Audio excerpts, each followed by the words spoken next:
राज्यातला एक बडा नेता जो जगातल्या सगळ्यात मोठ्या पक्षाचा सदस्य आहे, विद्यमान आमदार आहे, वजनदार खात्याचा मंत्री देखील आहे.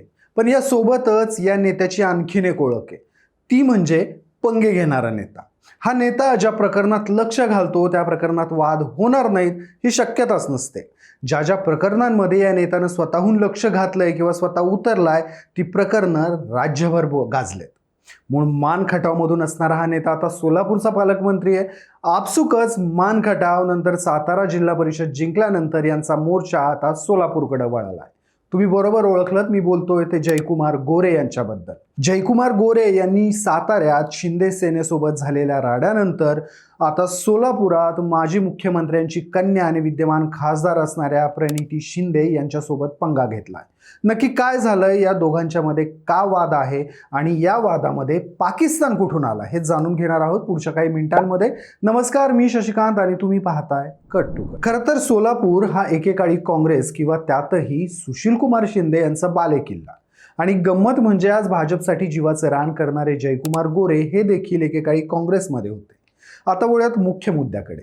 सोलापुरात सध्या प्रणिती शिंदे आणि जयकुमार गोरे यांच्यामध्ये डीपीसीच्या निधीवरून वाद सुरू आहे. खरं डीपीसी हे फक्त निमित्त आहे.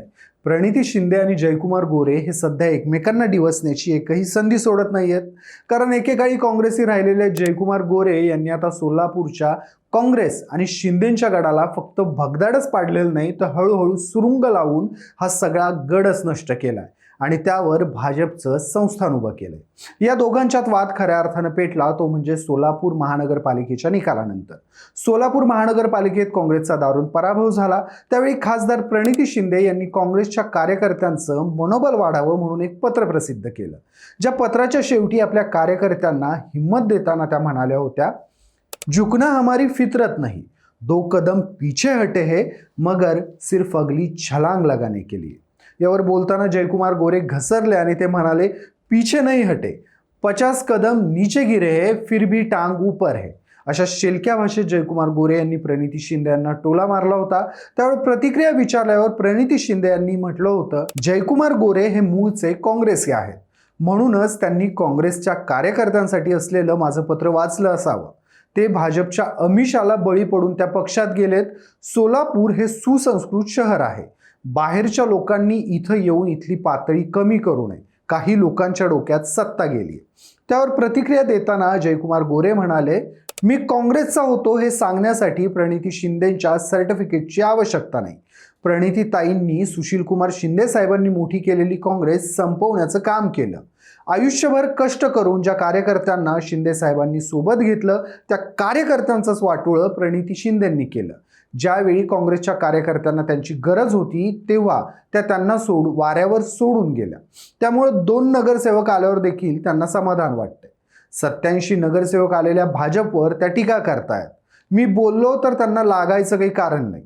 एवढा मोठा पराभव झाला तर तो स्वीकारायलाही हवा.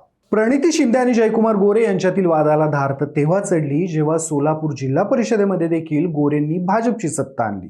सोबतच जयकुमार गोरे हे सोलापूरचे पालकमंत्री देखील आहेत. आपसुकच ते डीपीसीचे अध्यक्ष देखील आहेत. त्यामुळे खासदार प्रणिती शिंदे यांनी जिल्हा नियोजन समितीतून निधी मिळत नसल्याचा आरोप केला.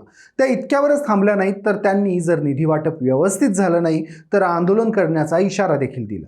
त्यावर पलटवार करताना जयकुमार गोरे म्हणाले की निधी मिळवण्यासाठी दिल्लीत बसून चालत नाही, तर स्थानिक पातळीवर प्रस्ताव देऊन पाठपुरावा करावा लागतो आणि हा निधी मी सोलापूरमध्येच वापरतोय, पाकिस्तानला नेत नाही. सोबत प्रणिती शिंदे या दिल्लीत बसून शहरातली कामं करतायत. अशा दूरदृष्टी असलेल्या नेत्या सोलापूरला लाभल्याचा आपल्याला आनंद आहे. त्या सोलापूरच्या नाहीत तर आता दिल्लीच्या खासदार आहेत असा खोचक टोराही जयकुमार गोरे यांनी लगावला. सोबतच हा निधी पाकिस्तानसाठी नाही तर सोलापूरसाठी खर्च झालाय. खासदारांनी डीपीसीचं काम कसं चालतं हे अगोदर समजून घ्यायला हवं आणि आपला इगो बाजूला सारून मीटिंगमध्ये उपस्थित राहायला हवं असंही ते म्हणाले. यासोबतच खरात प्रकरण आणि नारी शक्ती विधेयकावरून देखील प्रणिती शिंदे यांनी भाजप सरकारवर टीका केलेली. त्यालाही तातडीनं प्रत्युत्तर देत जयकुमार गोरेंनी चौकशीच्या विषयात कोणीही राजकारण करणं चुकीचं आहे, एवढ्या सुसंस्कृत खासदारांनी असं करू नये असं मला वाटतं. खरात प्रकरणावरून त्यांनी प्रणिती शिंदेंना हा सल्ला तर दिलाच, सोबत नारी शक्ती विधेयकावरून काँग्रेसच्या काळात विधेयक मंजूर झाले नाही त्यांची अंमलबजावणी झाली. किमान आता महिला खासदार म्हणून हे विधेयक मंजूर केलंय, म्हणून तरी पंतप्रधान मोदींचं तुम्ही आभार माना असा टोलाही गोरेंनी प्रणिती शिंदेंना लागवला.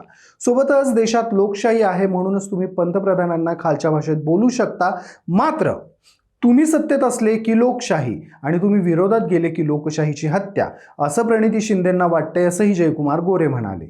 आता सोलापूर जिल्हा नियोजन समितीची आगामी बैठक ही मे महिन्यात आयोजित करण्यात आली आहे. या बैठकीत 2026-27 या आर्थिक वर्षातला निधी वाटपाचं नियोजन केलं जाणार आहे. पालकमंत्री जयकुमार गोरे आणि खासदार शिंदे यांच्यात सध्या एकमेकांच्या मागे सुरू असलेल्या आरोप प्रत्यारोपांच्या फैरी पाहता मे महिन्यात ते दोघे एकमेकांच्या समोर आल्यावर काय परिस्थिती उद्भवेल याची उत्सुकता आता सोलापूरला लागून राहिली आहे. डीपीसीच्या निधी वाटपाच्या वेळी हे दोन्ही फायरब्रँड नेते बैठकीत एकमेकांना प्रत्युत्तर देणार की ही मीटिंग शांततेत होणार, याची आता चर्चा सोलापुरात सुरू झाली आहे. पण कुठे ना कुठे गोरे यांनी प्रणिती शिंदे यांचा सोलापूर शहरातील मक्तेदारी संपवण्याचा विडा उचललाय, इतकं नक्कीच. आपल्या राजकीय करिअरच्या सुरुवातीलाच मार्क्सवादी कम्युनिस्ट पक्षाचे सोलापुरातील मास्तर नरसय्या आडाम यांचा पराभव करून यश पाहिलेल्या प्रणिती शिंदे आता भाजपच्या झंझावातासमोर कसा टिकाव धरतात हे पाहणं औत्सुक्याचं ठरेल. तुम्हाला सोलापुरातील या वादाबद्दल काय वाटतं? डीपीसी निधी जयकुमार गोरेंकडून प्रणिती शिंदे मिळवतील का? डीपीसीच्या बैठकीत काय गोंधळ होऊ शकतो? मला तुमची मते कमेंटमध्ये आवर्जून सांगा. व्हिडिओ आवडला असेल तर व्हिडिओला लाईक करा, शेअर करा आणि कट टू कटला सबस्क्राईब करायला विसरू नका.